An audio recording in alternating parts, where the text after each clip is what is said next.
Friends, चाय पत्ती का फर्टिलाइज़र हम अपने प्लांट्स में अक्सर यूज़ करते रहते हैं, लेकिन यदि चाय पत्ती को सही तरीके से अपने प्लांट पर यूज़ किया जाए तो इससे हम कहीं ज़्यादा फ़ायदे ले सकते हैं।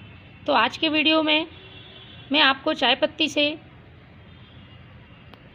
एक अलग तरीके से फर्टिलाइज़र बनाऊंगी। इसके साथ ही इसमें एक ऐसी चीज़ ऐड करूंगी जिससे कि यदि आपके प्लांट की पत्तियां पीली पड़ रही हैं या पत्तियों पर चमक नहीं है तो प्लांट की ये समस्या दूर होगी और आपके पौधे बहुत ही स्वस्थ, हरे भरे, चमकीले नज़र आएंगे।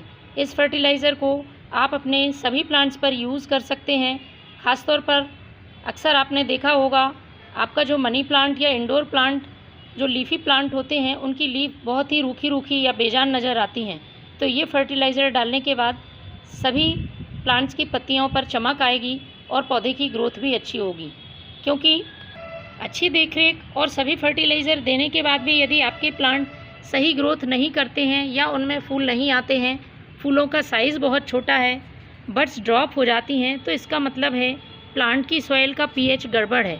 तो हम जो ये चाय पत्ती यूज़ करते हैं इससे प्लांट की सॉइल एसिडिक होती है और हमारे जो फूलों वाले पौधे हैं, गुलाब, गुड़हल, मोगरा, अपराजिता, सभी पौधे एसिडिक सॉइल को पसंद करते हैं।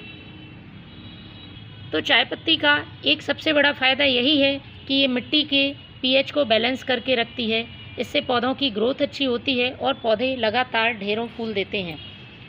चाय पत्ती में मौजूद नाइट्रोजन नई ग्रोथ को भी बढ़ाता है। यदि प्लांट में फ्लावरिंग नहीं हो रही है तो इसका एक रीज़न होता है प्लांट की ग्रोथ का रुकना।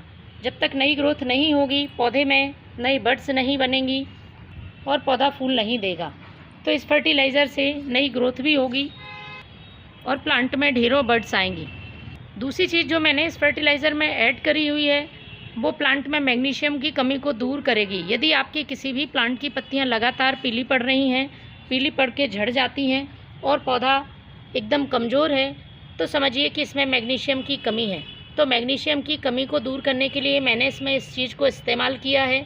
इन दोनों के कॉम्बिनेशन से एक बहुत ही पावरफुल फर्टिलाइज़र बनेगा जो कि पौधे में ढेरों फूल लाने में मदद करेगा। तो चलिए शुरू करते हैं किस तरह से इस फर्टिलाइज़र को बनाना है।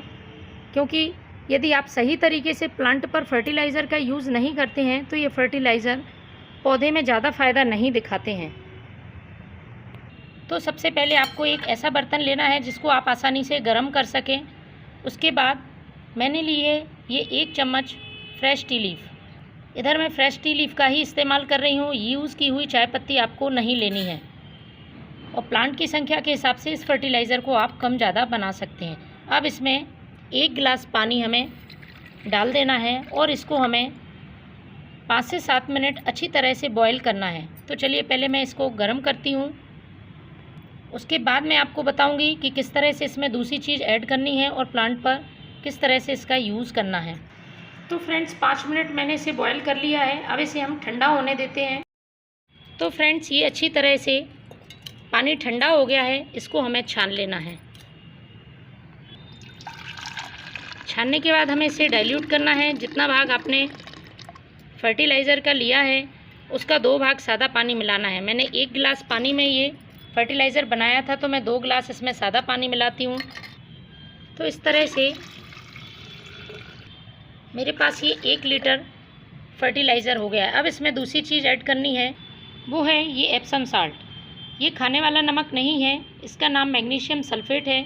पौधे में मैग्नीशियम की कमी को दूर करता है, लेकिन इसका उपयोग आपको बार बार और ज़्यादा मात्रा में नहीं करना है। महीने में 1 बार ही आप इसका यूज़ करें। इसकी मदद से प्लांट में पत्तियां चमकीली होती हैं, पत्तियों का रंग हरा होता है और जो प्लांट की पत्तियां पीली पड़ने की समस्या है वह नहीं होती है। तो आपको 1 लीटर पानी में आधा छोटा चम्मच एप्सम साल्ट का मिलाना है। ये आसानी से पानी में घुल जाता है।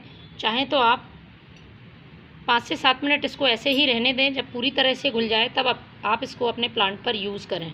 तो इसको यूज़ करने का तरीका बहुत ही आसान है। आपको तेज़ धूप में इस फर्टिलाइज़र को यूज़ नहीं करना है। सुबह या शाम के समय आप इस फर्टिलाइज़र का यूज़ करें और पौधे में सॉइल में पॉट की साइज़ के हिसाब से इस फर्टिलाइज़र को डालें। तो फ्रेंड्स आप भी इस जैविक फर्टिलाइज़र का यूज़ करें। आप देखेंगे आपके प्लांट कुछ ही दिनों में ढेर सारी कलियां बनाने लगे हैं। Thank you.